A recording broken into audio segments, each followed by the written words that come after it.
Bismillahirrahmanirrahim. Assalamu alaikum. Welcome to the another video. Welcome to the Svira Sport. Welcome to the episode number 28.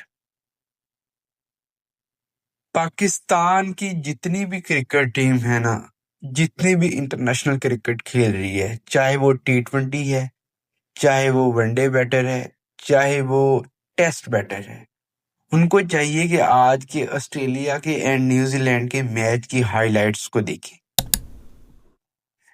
Power play में 3 विकेटें गिरने के बाद भी अगर New Zealand 180 score cross कर सकता है 20 ओवर्स के अंदर, तो मेरा ख्याल है पाकिस्तान को बहुत नीड है न्यूजीलैंड से सीखने की, मेरे ख्याल से।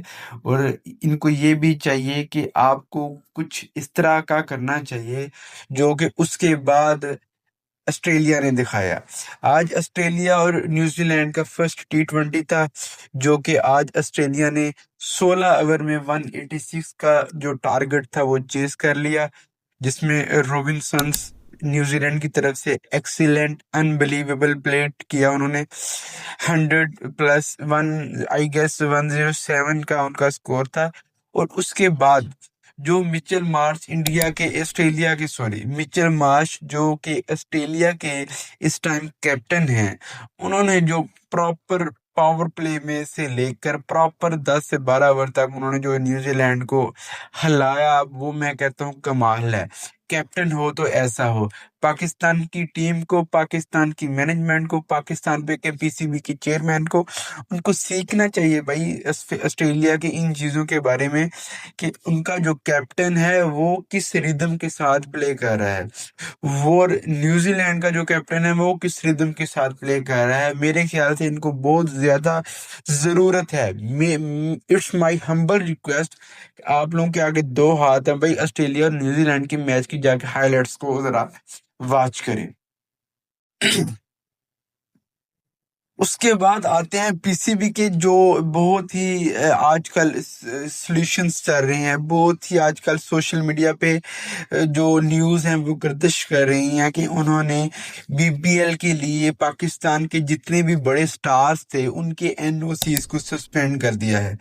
मैं उनसे एक बात ये पूछना चाहता हूँ पीसीबी वालों से कि एक तरफ आप लोग कहते हो कि हमारे जो क्रिकेटर हैं वो ज्यादा से ज्यादा T20 लीग्स खेलें ताकि उनको अच्छे से अच्छा जो है उनको एक्सपीरियंस मिले, और एक तरफ उनके आप एनओसी बदतरीन शिकस्त के बाद, एशिया कप की बदतरीन शिकस्त के बाद आप लोग उनको उनके एनओसी देने से इनकार कर रहे हो। This is not a cricket show.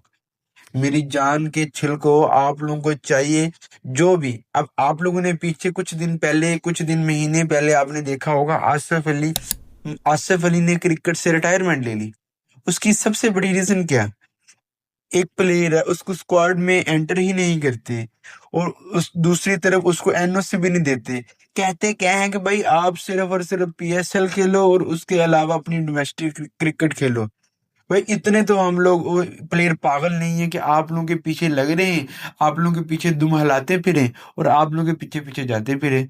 नहीं, जैसे उसामा मीर पे बहुत ज्यादा, मैं तो उसको जुल्म कहूंगा भाई। इस तरह की आप लोगों की चापलूसियां हैं कि आप लोगों का क्रिकेट बोर्ड इस वजह से पीछे रह गया है। यही रीजन है कि आप लोगों को क्रिकेट बोर्ड के अंदर, दुनिया की क्रिकेट के अंदर बहुत ज्यादा पीछे समझा जाता है।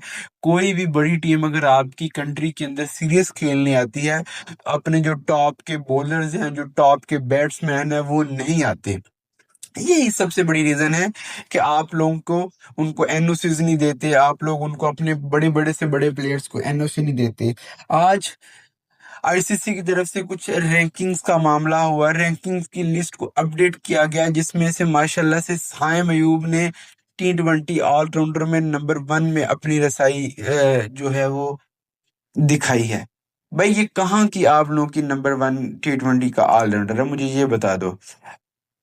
एक इवेंट्स के अंदर 4 डक्स होने के बावजूद टोटल 50 स्कोर नहीं है उस बच्चे के, और उस बच्चे को आप लोगों ने टॉप वन भी वन के अंदर लाके खड़ा कर दिया है, उसका जो भी कंपेटिटर होगा वो क्या सोचेगा। हार्दिक पांड्या को क्रॉस कर रहा है। हार्दिक पांड्या वो ऑलराउंडर है जो दुनिया की क्रिकेट में इस टाइम स्टोक्स, बेन स्टोक्स के बाद जाना जाता है, या बहुत बड़ा ऑलराउंडर है, नो डाउट। आज आईएलटी के जो डीपी वर्ल्ड की जो यूएई की लीग है, उसके अंदर ऑक्शन था, और ऑक्शन के अंदर कुछ प्लेयर अनसोल्ड गुजरे। कुछ प्लेयर जैसे कि फखर जमान हो गया, मोहम्मद आमिर हो गया, $80,000 के वो सोल्ड हो गए हैं।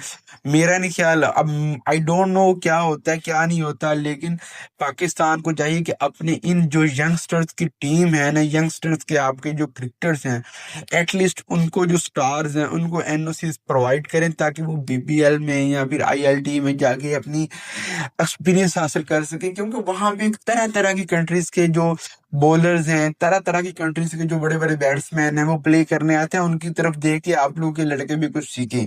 भाई आप आज जाके ऑस्ट्रेलिया की और न्यूजीलैंड की फर्स्ट इनिंग्स की और सेकंड इनिंग्स की हाईलाइट्स जाके देखो, किस तरह से वो फेंटा लगा रहे हैं एक दूसरे को। पहले 2 ओवर के अंदर उनकी 3 विकेटें गिरी हुई थी और 186 का उन्होंने टारगेट दिया हुआ था आज ऑस्ट्रेलिया को।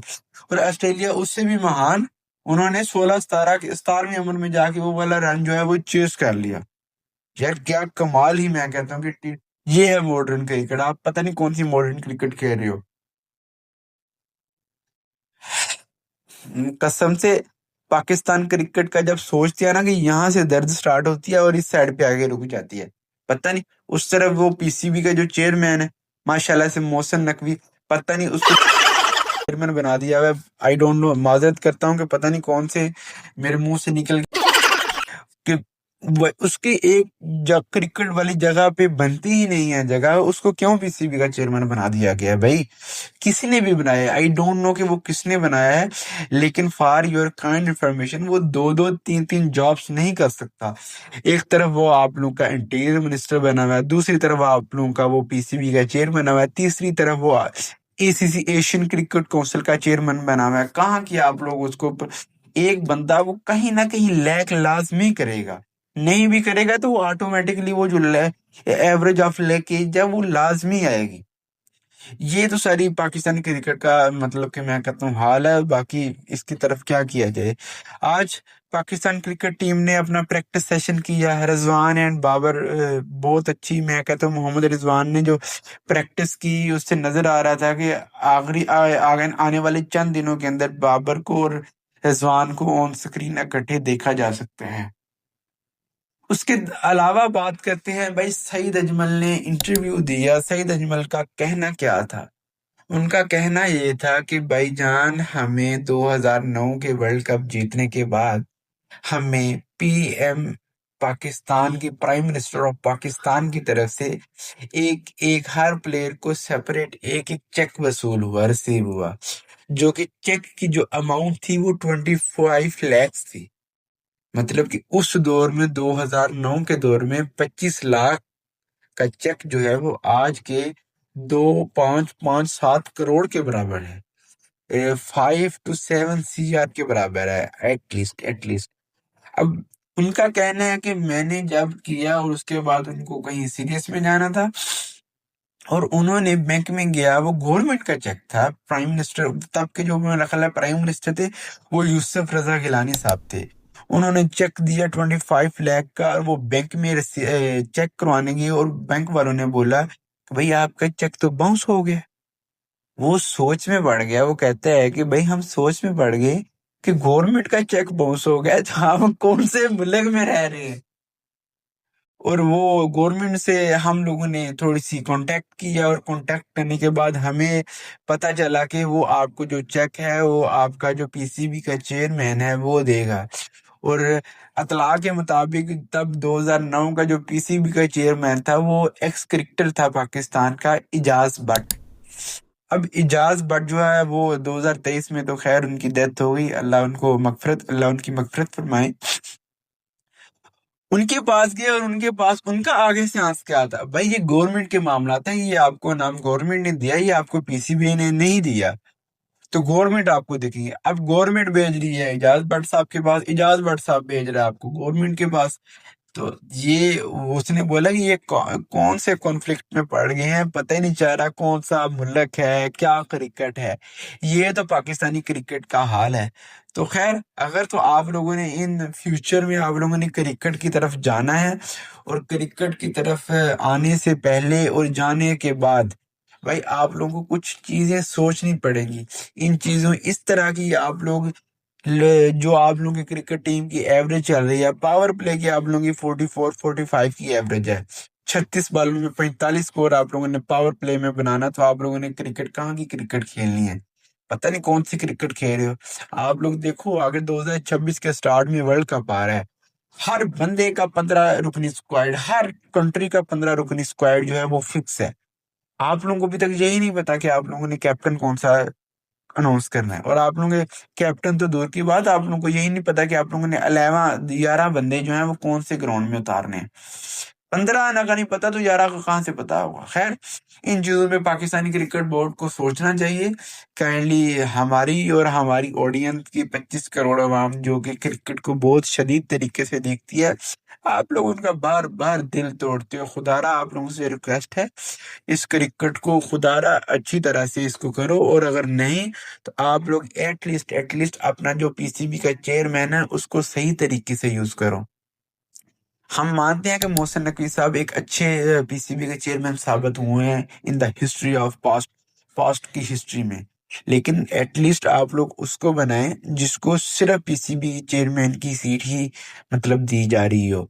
अब आपकी तरफ देखो कि आप पीसीबी का जो चेयरमैन है वो तीन तीन जॉब्स कर रहा है राइट नाउ। इंटीरियर मिनिस्टर की, जैसे कि मैंने आपको पहले बताया, और उसके बाद दूसरे नंबर पे एशियन क्रिकेट काउंसिल के चेयरमैन, और तीसरे नंबर पे पीसीबी के चेयरमैन है, पाकिस्तान क्रिकेट बोर्ड के। तो मेरे ख्याल से उनको यहाँ तो फिर उधर से हटा देना चाहिए या रिजाइन खुद ही कर दी, क्योंकि एक तरफ फोकस रहेगा तो काम एक तरफ ही होता है। तो खैर, देखो ये आपस गवर्नमेंट के मामला हैं, मे भी वो हमारे हम लोग गलत हों और वो हमारी हमसे बेहतर सोच रहे हों। तो इन चीज़ों के बारे में आप लोगों को सोचना चाहिए काइंडली। ये पाकिस्तान के जो जितनी भी ऑडियंस है, हर इवेंट में, हर जगह पे, हर सीरीज पे आप लोगों को सपोर्ट करती है। ये कब तक चलेगा? ये सिर्फ यहाँ तक की हद तक नहीं है, आगे इवेंट आ रहा है। इवेंट में एशिया आईसीसी का इवेंट है, ये एसीसी के इवेंट से बड़ा इवेंट है। तो उसमें तो हर टीम जो है, ये न्यूजीलैंड है, ऑस्ट्रेलिया है, ये आप लोगों को खा पी जाएंगी। आप लोगों को तो 100 नहीं इन्होंने बनाने देना। ये जो करंट टीम है आप लोगों की, इन पे आप लोगों को देखना चाहिए। ये इंशाल्लाह हम लोग नेक्स्ट जो वीडियोस रिकॉर्ड कर रहे हैं और उस पे वर्किंग कर रहे हैं। हमारा जो यूट्यूब चैनल का नेम है सवीरा स्पोर्ट्स। सवीरा के नेम की जितनी भी आप लोगों ने देखी होगी, जितनी भी वर्किंग है, इस पे हम लोग वर्किंग कर रहे हैं। हर पर्सन की अलग से अलग हम लोग डॉक्यूमेंट्री बनाएंगे। डॉक्यूमेंट्री पे एक एक वीडियो होगी, और जो एक वीडियो होगी वो अराउंड अबाउट 20, 25, 30 मिनट की भी हो सकती है। तो इट्स माय हम्बल रिक्वेस्ट, हमारी वीडियो को कंप्लीट वॉच किया करें, हमारे चैनल को लाइक करें, सब्सक्राइब करें और शेयर करें। बेल आइकन का बटन आपकी स्क्रीन पे मौजूद है। काइंडली हमारे यूट्यूब चैनल को सब्सक्राइब करके बेल आइकन का बटन लाजमी दबाएं। Thank you so much. आपका मोहम्मद अमार, इजाजत दीजिएगा। अल्लाह हाफिज। पाकिस्तान जिंदाबाद।